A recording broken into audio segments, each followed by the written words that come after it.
I'm being joined by the Minister of Foreign Affairs, Ambassador Yusuf Tugar, who is live for us here in Abuja today. It's good to see you, Ambassador. Good to see you in the new year. Thank you so much. Before I go into the president's trip, Davos, and the fruit of Davos, let's see what exactly Nigerians could benefit from the Davos conversation, our Chinese-India conversations, what Trump and his policies will mean for our people. The issue of deportation, we're already seeing ICE, moving around, and deportation has really begun from what we see. It seems that on the home front, in your state, Bauchi, there is storm. And I've been reading and seeing a lot of issues between you and Senator Bala Mohammed, the governor of Bauchi State. And I think that is important for us to clear that political conversation in your state. And it does look like it's come to your own. He doesn't think that you are doing your job well. And you don't think that he's doing his job well. He came for your principle. He says that the president's policies are impoverishing Nigerians. And he says that all of these criticisms, they're not political. They're actually constructive criticisms. But it does look like he's not staying well with you. If someone says these policies are not making the lives of Nigerians better, I think it is better for your government to think about how you can make the lives of Nigerians better. Why are you hating Bala Mohammed for criticizing? Why are you not looking at the message, not looking at rather than attacking the messenger? Well, you see, there's the issue of sincerity of purpose. Governor Bala Mohammed showed clearly he did not have any sincerity of purpose. It's not that other governors did not try to interrogate the tax bill when it was presented, which is, a good thing, as a matter of fact, so that Nigerians get the best of it out of the bill. But what Senator Bala Mohammed proceeded to do was to use it as a platform to launch his presidential campaign very early in the day. He was the most severe with his invectives towards the president, towards the administration, with his vituperations towards both the president and the administration. So Bala Mohammed has a presidential ambition. Well, clearly, this is what he wants to use it for. And you could see also that when the matter was interrogated, those with the level head, the governors and others, looked at it and said, yes, it's valid. And they decided to support it. And he made a quick about face. What the general public doesn't know is that since then, Bala Mohammed has been trying to secure an audience with President Tinubu.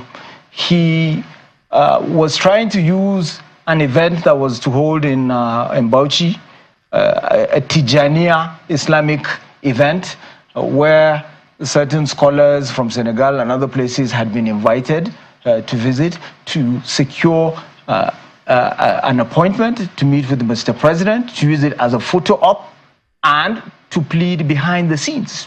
So you can see that now that he's seen the tax bill has moved forward, he's still talking on the one hand, and he's still trying to use the back door to secure an appointment. This smacks of insincerity. Did he say that he wanted to see the president? Has he told you that he wanted to meet the president? I have a letter to that effect, because he wrote to the president, and the president directed that the letter be sent to the Ministry of Foreign Affairs, because the language he was using is about foreigners coming, foreign Islamic scholars coming to visit, and he wants them to be supported when they come, meeting them at the airport. This is the purview of the Ministry of Foreign Affairs. And then use it to meet the president. He will probably beg quietly, as he was doing when he followed him all the way to Riyadh last year.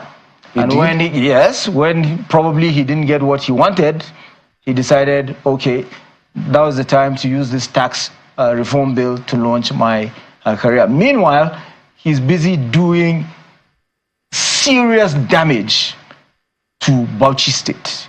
He's busy disenfranchising the very poor in Bauchi State. Farmers, herders are being dispossessed of their grazing land, of their farmland. expropriating it, land grabbing, giving it to private entities. At the moment, there's even a court case in one particular, because you see, what he's doing, number one, he's touching federal grazing reserve, which is not under the state. He should not be touching federal grazing reserve, where federal government has made investments on that land. Number two, there is a state House of Assembly, so state law, that has designated grazing reserve for the state as well. He is circumventing all of that, or violating the existing law with something he calls Order 3, where he is grabbing that land and giving it to private entities. First, he says it's a lease, and then they're being issued certificate of occupancy. So this is where we just finished talking about Lagos State and Constitution and State House of Assembly laws and so on. You cannot come brazenly as a governor and start violating all of that, and you're pauperizing the very poor. They're already poor. Because you're coming after the governor, and because you have also been alleged that you have an ambition to become governor.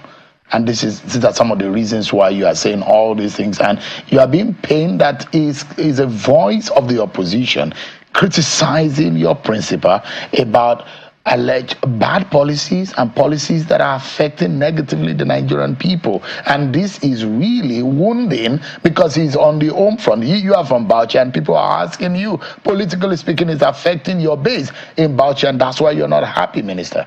No, but you see, you have to look at my antecedents.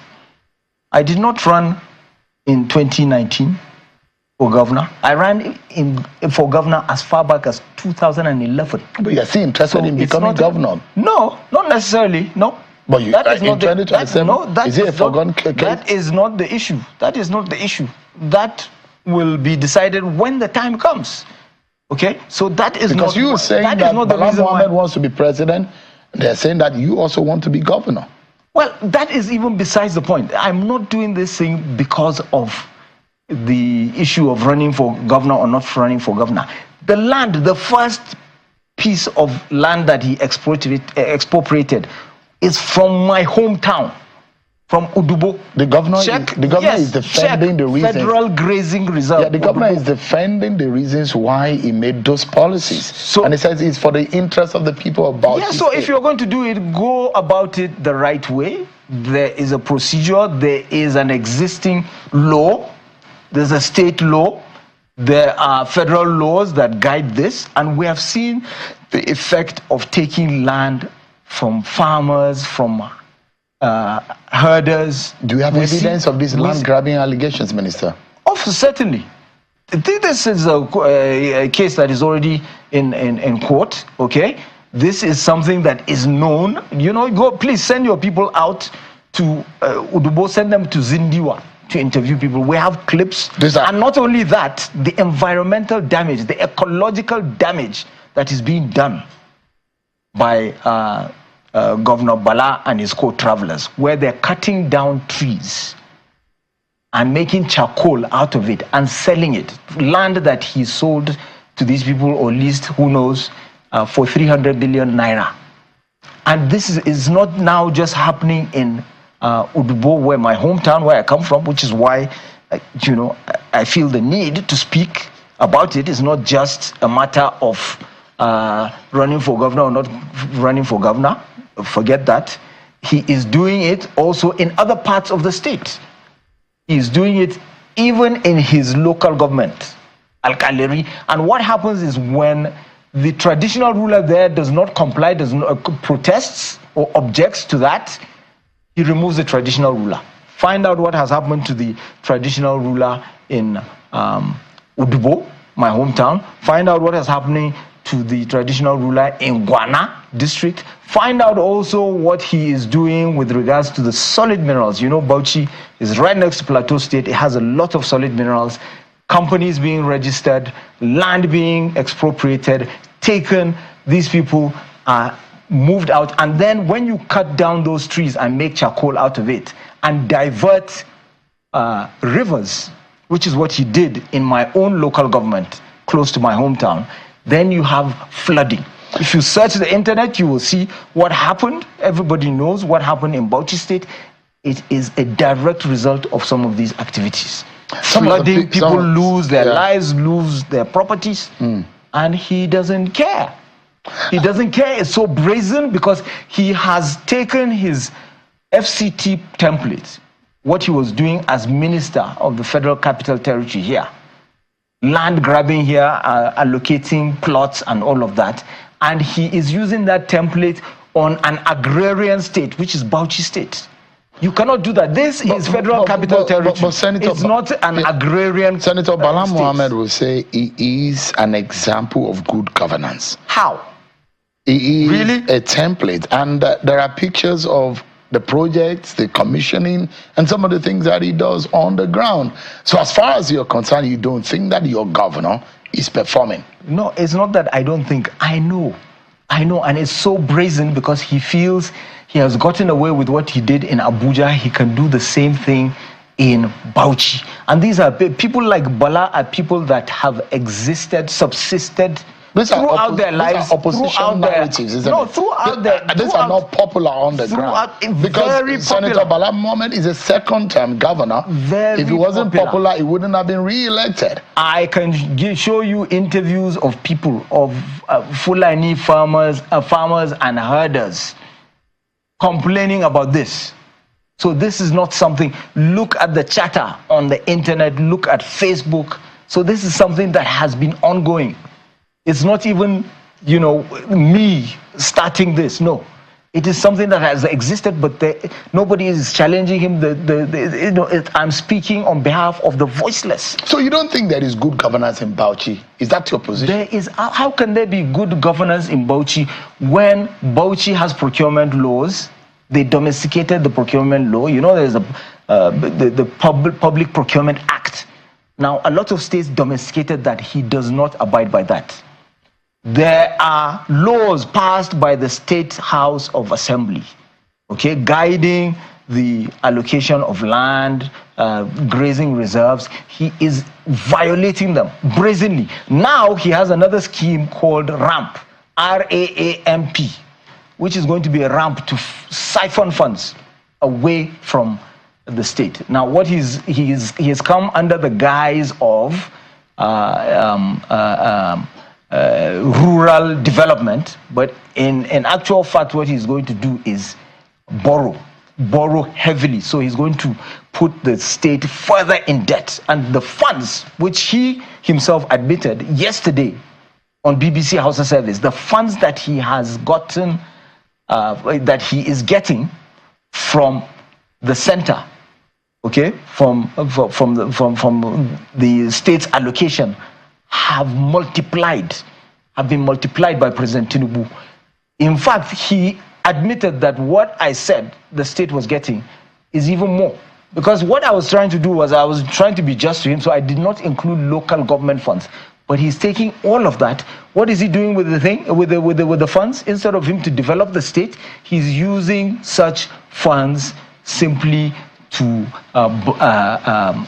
acquire land, use it for settlement, even within the GRA of Bauchi itself, the state capital. He will say they are going to do schemes, they want to expand government house, this and that, and they are buying the properties of people in the neighborhood.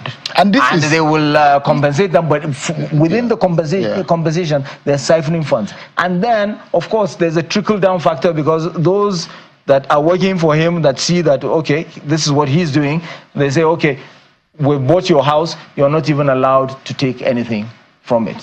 We have all of these things happening. And then in the rural areas, he's taking this land, ecological damage and so on. Minister, all of this agitation came from him criticizing your principal, the president, and his policies.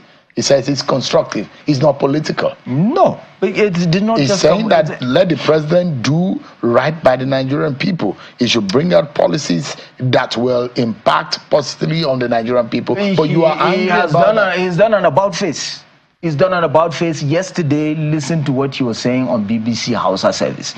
He's saying that, yes, he said all of that, but now everything is okay. He's moved on from that. It's been explained and all of that, that they're there to seek for explanation. And then because he knows he has written to the president trying to sneak through the back door to go and plead with the president to kneel down, because that's what he's used to doing. That's what he used to do when he was FCT minister. And this is someone that has been a leech on government, people that throughout their adult lives know nothing but to always be in government. I did not go into government until I was past the age 40. I was in private sector, so I can survive without government. He can't. Minister, these are heavy allegations you are leveling against the governor. They are not allegations, the state. Facts are there. There's a court case that has been instituted. You can check to see what the activities, check RAAMP, like I said. I can show you the video clips of people that have been interviewed. It's actually even there on the internet. Right. It's out there in that space. Well, it does look like the Bauchi matter just took a bit more of our time, but let's get to it. The president is going to that summit in Tanzania, in Dar es Salaam. The question is that Nigeria needs energy. We are lacking a lot. We are lacking substantial visibility of, especially when it comes to electricity. What could be the benefit Nigerians should be looking for out of that conversation? Well, Nigeria, of course, as you know, being an African summit, is not just going to be speaking for Nigeria, it's going to be speaking for the continent. So expect President Tinubu to talk about debt relief, and this is something that he has been harping on. Also the funding, the issue of the funding of the energy transition. This is something that the developed countries committed to. They committed to the transfer of energy, of technology to developing countries during the Rio Earth Summit as far back as '92. That conversation has gone quiet, and now President Tinubu is putting it at the forefront. There's also the issue of the facilities that or instruments that can be provided through the IMF that are not loans, but that would provide funding for the developing countries so that they will be able to make that transition to cleaner energy. And of course, for us, we are a gas-rich country, so we consider gas as a transition fuel.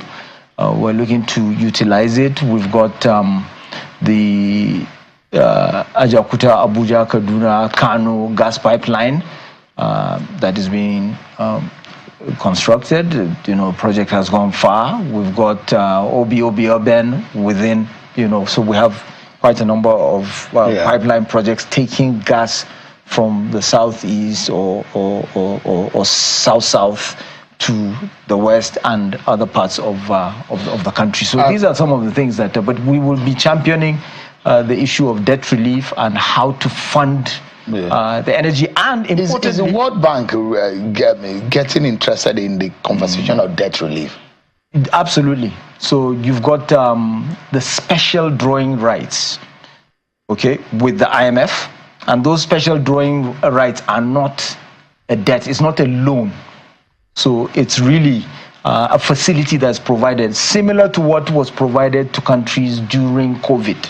So this is something that Nigeria is agitating for, that is championing for. The president met with the head of the IMF in Brazil on the margins of the G20 summit.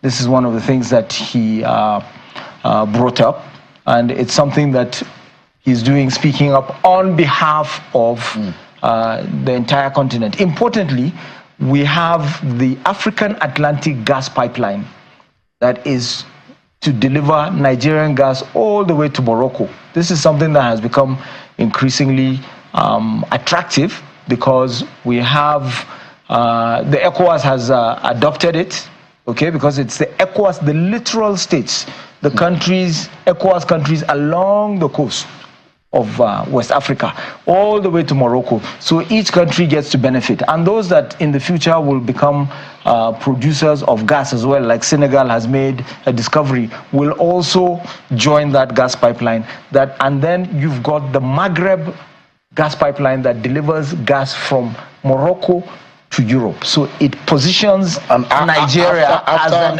exporter of gas to Europe via pipeline. After we play a major role, because that the Continental Trade Agreement, African Continental Free Trade Area. Yes, and I know that the Vice President was speaking about this in Davos when he was speaking with the President of WEF.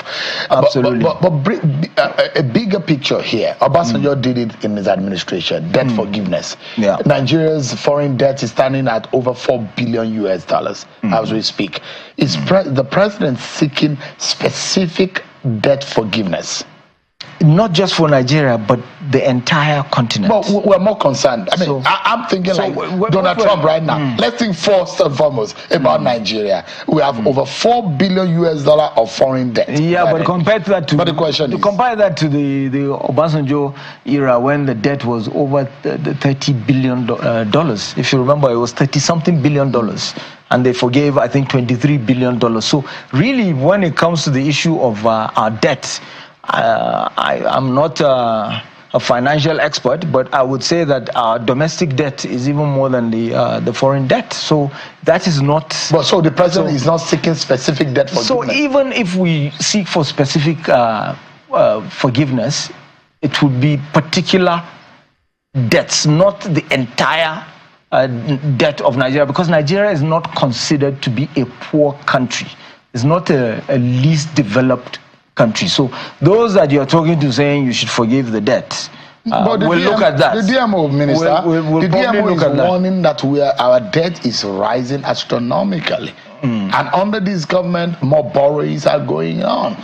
And we are, worried that the president, wherever, any forgiveness, anybody that is lifted will help the nation. Of course, there'll be that, but I'm saying to you that we have to pick and choose what we ask for, because at the same time, we're a country with assets, with a lot of resources. So we've got hydrocarbon assets, we've got oil reserves, we've got gas. We have 207 trillion cubic feet Before of gas. Before this government came in, we have money with even the oil that we have not refined. Yes. We have not even explored.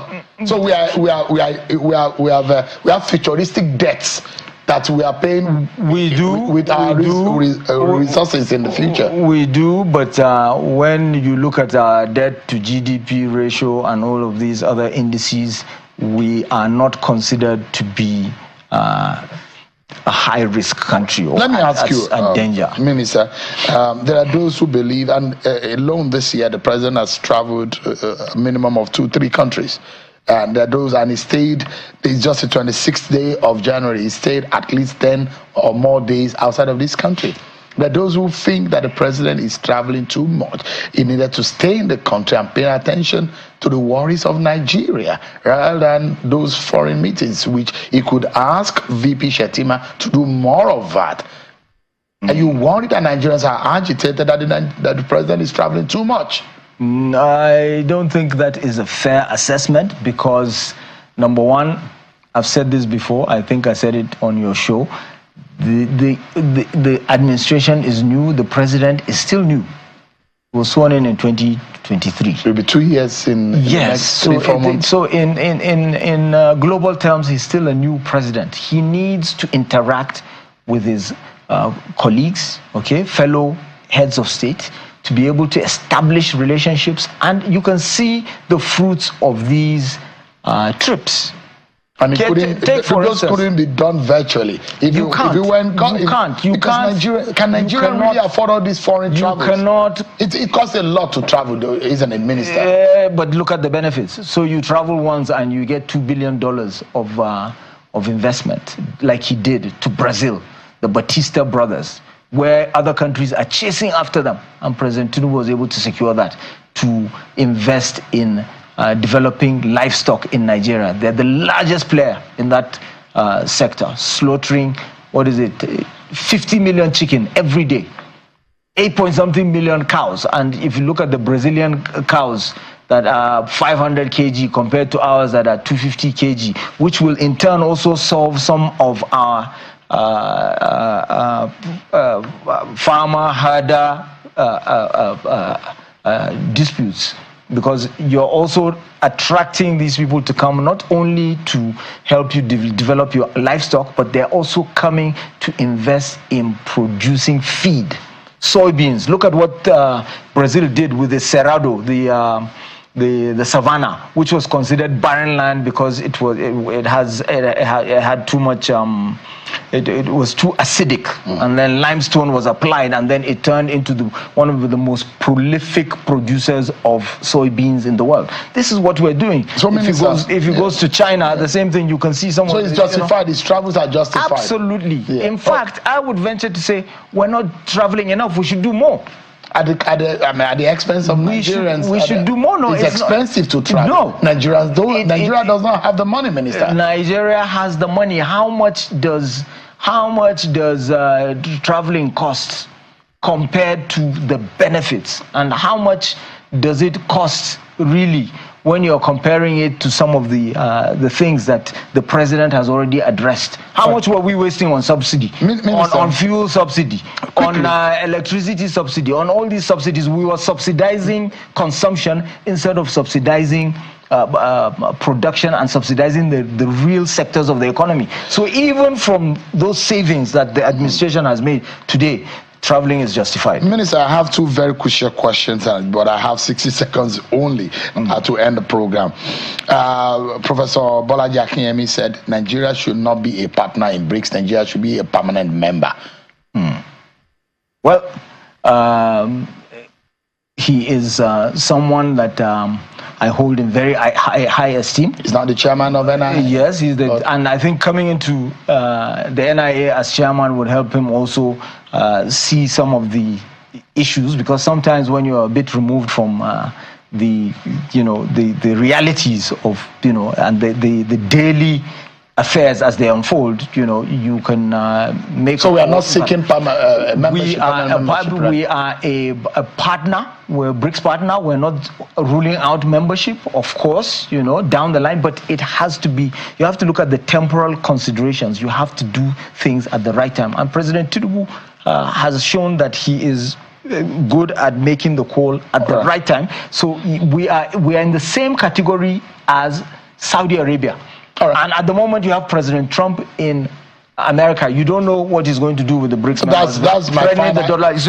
So are you worried about Trump's policy? We are in the same category with Saudi Arabia, and we're confident that he is not going to touch Saudi Arabia, and nor is he going to touch Nigeria. It's a dollar-based system, a global system.